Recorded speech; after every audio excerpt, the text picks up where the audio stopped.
first step is remove all 4 wheels and tires. Remove the 2 bolts holding the brake caliper on.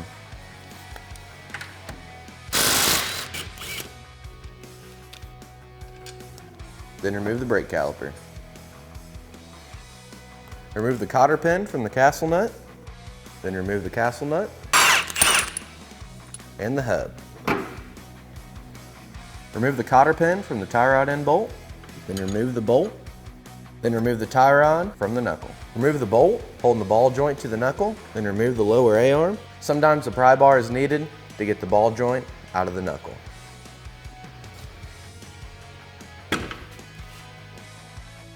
Remove the 10mm bolt holding the brake line to the upper A-arm.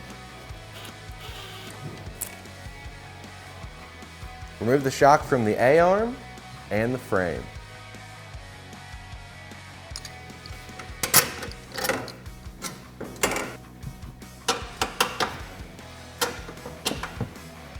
Grab a hold of the knuckle and lift it up high enough to pull the axle out. And you're going to want to rotate it like so. We're going to go ahead and remove our cotter pin. Then take an extension with a 19mm socket. Stick the extension up through the lower ball joint hole. Snap your socket on. Remove the nut. In order to get the knuckle loose from the upper ball joint, you'll have to take a hammer and hit the knuckle right here.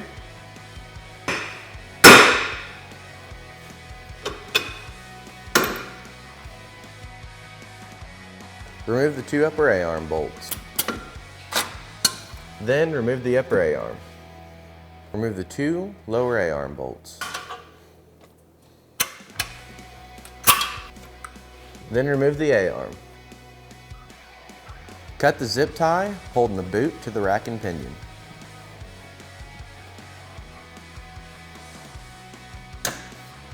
Then remove the boot far enough to get to the inner ball and socket. Using a pair of channel locks, disconnect the inner ball and socket from the rack and pinion.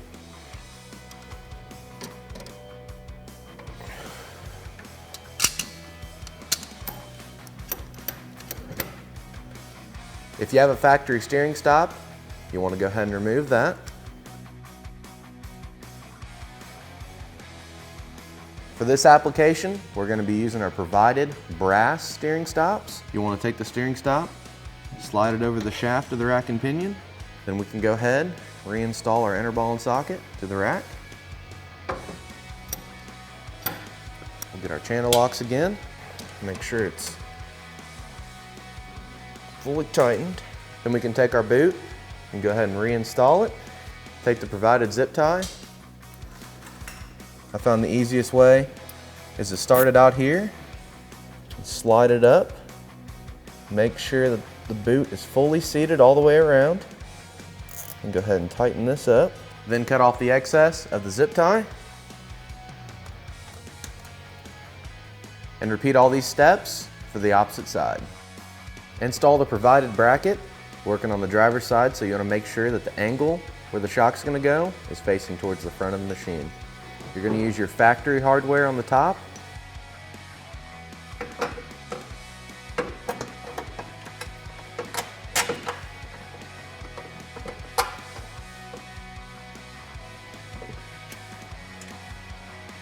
Then use the provided hardware for the bottom hole.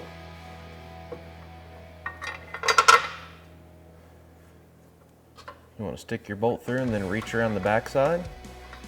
Get the nut started and go ahead and fully tighten the hardware. On our front shocks, we're going to take the provided shock stop and install it above our bump stop here. Like that. Then we're going to take our shock and install it. We're going to use the provided Allen-headed hardware. First, we're going to put on our washer. Then we're going to take our limit strap, our spacer, and take the shock, install it into the bracket. Now fully tighten the hardware.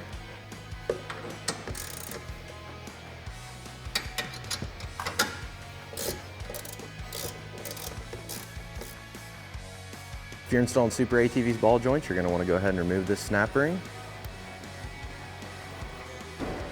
And then also the pin that is held in by the snap ring.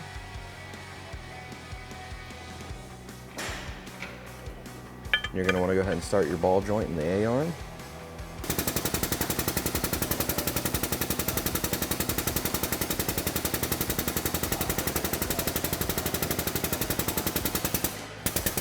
And press it in until it's fully seated.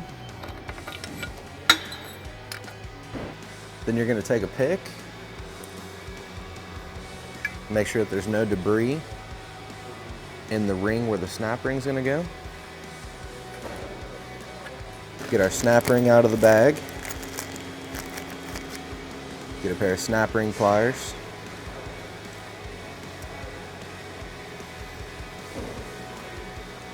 Install the snap ring to the bottom lip.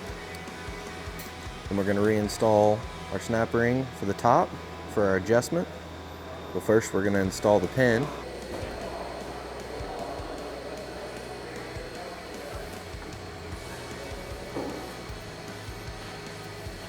And then our top snap ring.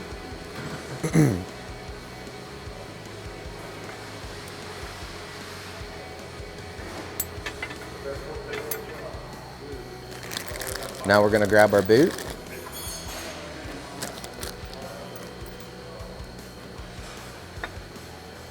Slide it down on the shaft. Then we're going to get our glue that was provided in the hardware kit. Go all the way around.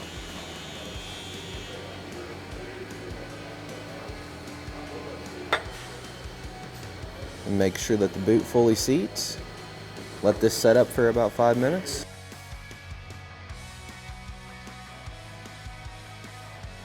You can use your factory bushings in the SuperATV A-arms, but today we're going to use SuperATV's heavy-duty UHMW bushings.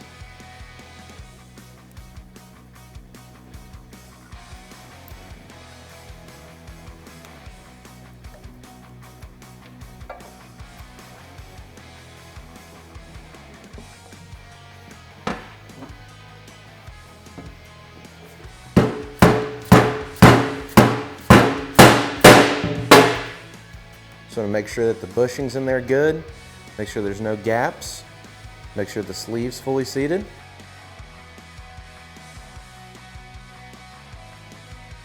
The next step is to install our grease zerks into our A-arms. For the upper A-arm, we're going to use the 90-degree grease zerk.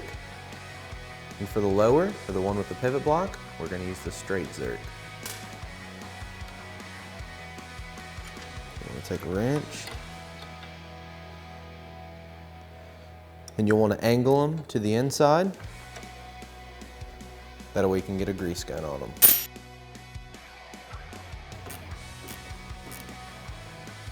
So to tighten them until it gets tight, and then go just a little bit more. Just be careful because you can pull the threads out of the pivot block. Install our new upper A-arm.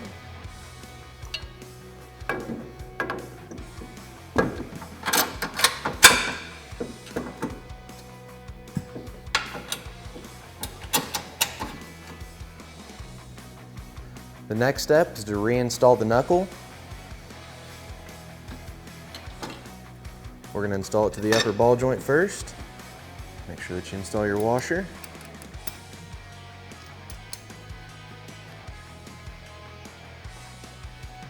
Then your nut. Make sure it's fully tightened. And we're going to install our cotter pin.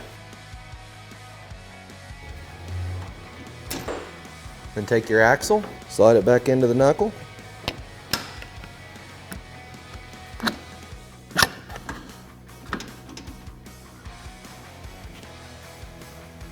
Then we can go ahead and get our upper shock lined up.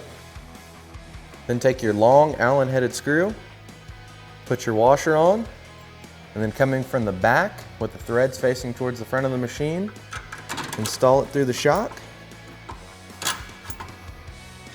Then take your spacer, install it.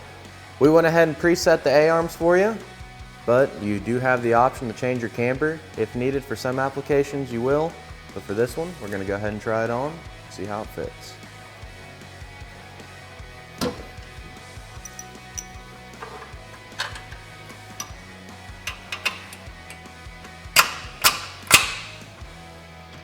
And we're gonna start our nuts.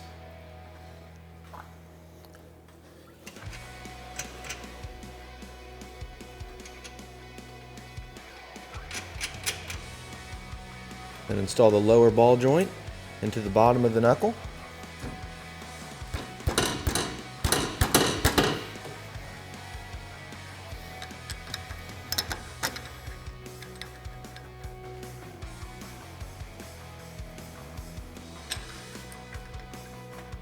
Then go ahead and fully tighten all the hardware for the upper and lower A-arms, as well as the lower ball joint.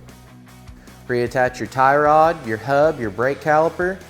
Make sure that you reinstall your castle nut, you install all your cotter pins, and fully tighten all the hardware. Then we're going to take our provided brake line clips, and attach the brake line.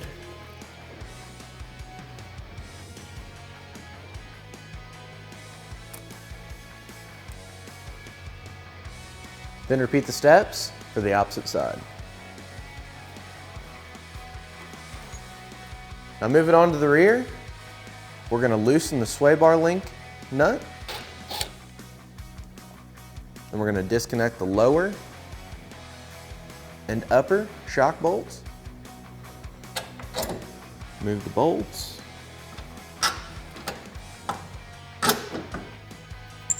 And then the shock.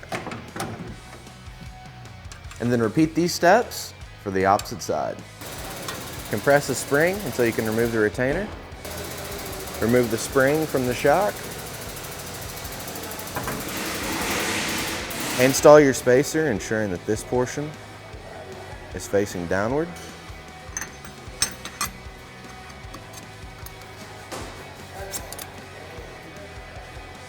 Take your spring, place it back onto the shock. Compress the spring far enough down to install the retainer. Then as you're releasing the spring,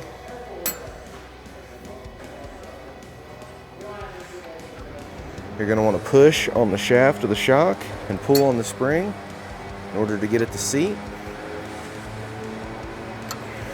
Make sure that it's fully seated all the way around. Now it's ready to install back on the machine.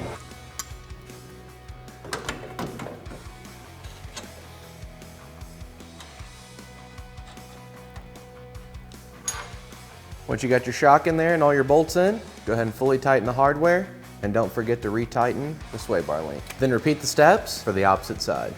Once you have your wheels and tires reinstalled, you'll want to sit the machine back down on the ground, compress the suspension, take the limit strap, install it on this bolt here, take our nut, and go ahead and fully tighten it. Now repeat the steps for the opposite side. So that's how easy this install was. For more information on this or any of SuperATV's great products, give us a call at 855-743-3427 or check us out online at superatv.com. Thanks for watching and have a great day.